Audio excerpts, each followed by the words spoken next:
Hello friends, Khan PCM classes में आपका स्वागत है।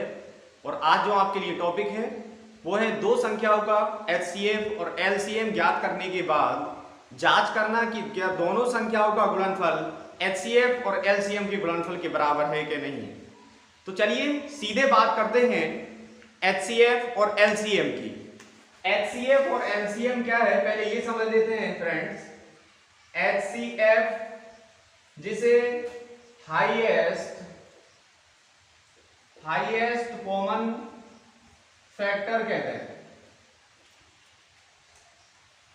जबकि इसे हिंदी में मासा या महत्तम समावर्तक के नाम से जानते हैं। इसके बाद आता है फ्रेंड्स एलसीएम क्या होता है ये भी समझ लेते हैं।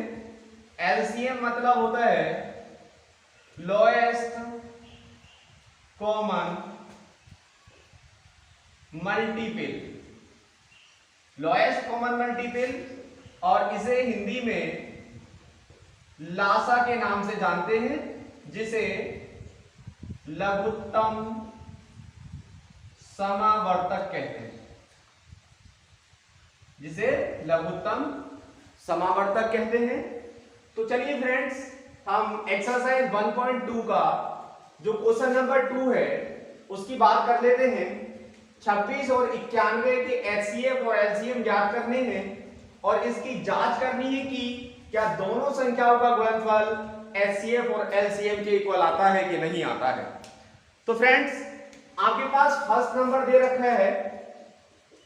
फर्स्ट नंबर है, मान लेते हैं ए बराबर 26 और बी बराबर 91।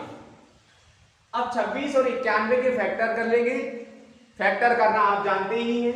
इसके डायरेक्टली फैक्टर मैं लिख देता हूं 13 दूनी 26 और इसके 13 सत्ते 91। तो फ्रेंड्स अब सीधी सीधी भाषा में एचसीएफ मैं आपको बता देता हूं। एचसीएफ क्या होता है, मैंने इधर लिखा हाईएस्ट कॉमन फैक्टर।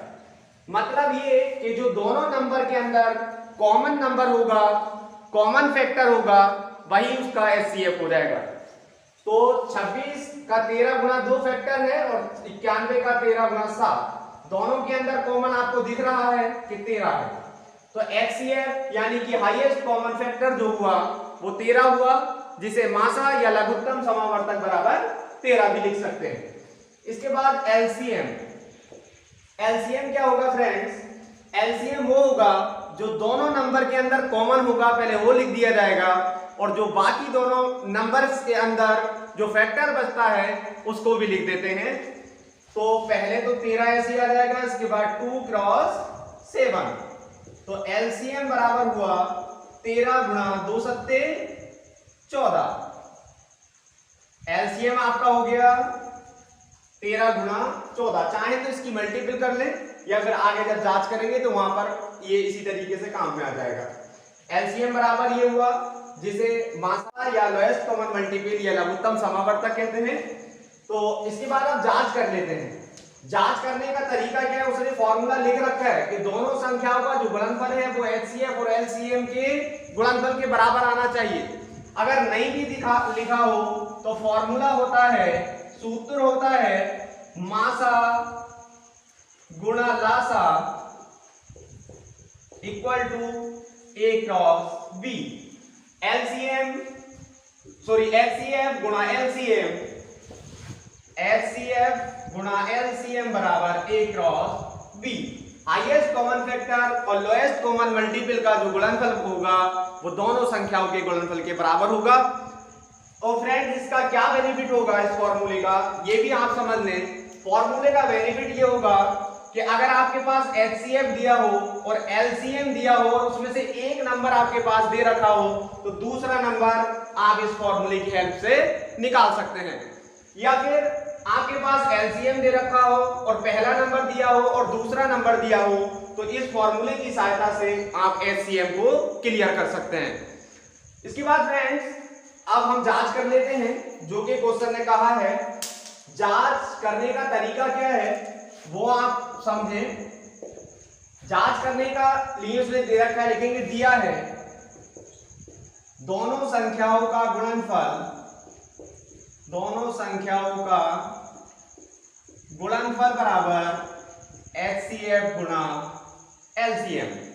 अगर नहीं भी दिया हो और उसने कहा हो कि इसकी जांच कीजिए तो आप यही फॉर्मूला, यही सूत्र यूज कर ले। दोनों संख्याओं का गुणनफल, पहली संख्या आपके पास 26 है और दूसरी संख्या आपके पास 91 है। HCF आपने निकाला 13 और LCM आपने निकाला 13 गुणा 14। अब फ्रेंड्स करेंगे क्या, या तो आप इसे 14 को भी 2 गुणा 7 लिख दें, 2 सत्ते 14 हो जाएगा। ये 26 गुणा 91 को ऐसे ही रहने दें और 13 सत्ते 91 और 13 दूनी 26। तो फ्रेंड्स आपके पास लेफ्ट हैंड साइड जो है वो राइट हैंड साइड के बराबर है, और अगर ये left hand side right hand side के बराबर नहीं आती है तो आपका जो क्वेश्चन है कहीं ना कहीं फ्रेंड्स गलत हो चुका है, और उसे आप दोबारा से ऊपर से चेक करके लाएं और फिर इसे दोबारा से जांच करके देखें। जब तक जांच करें जब तक कि left hand side right hand side के बराबर नहीं आ जाती है, और अगर left hand side right hand side के बराबर आती है तो आपका क्वेश्चन जो है वो बिल्कुल सही है, उसमें कोई गलती नहीं है। तो यहां पर लिख देते हैं लेफ्ट हैंड साइड बराबर राइट हैंड साइड। तो फ्रेंड्स आज का वीडियो यहीं पर समाप्त होता है। वीडियो आपको कैसा लगा कमेंट करके बताएं, वीडियोस को लाइक करें, शेयर करें और हमारे YouTube channel Khan PCM classes को सब्सक्राइब कर लें, जिससे कि आने वाली वीडियोस आपको लगातार मिलती रहें। आपका बहुत बहुत शुक्रिया।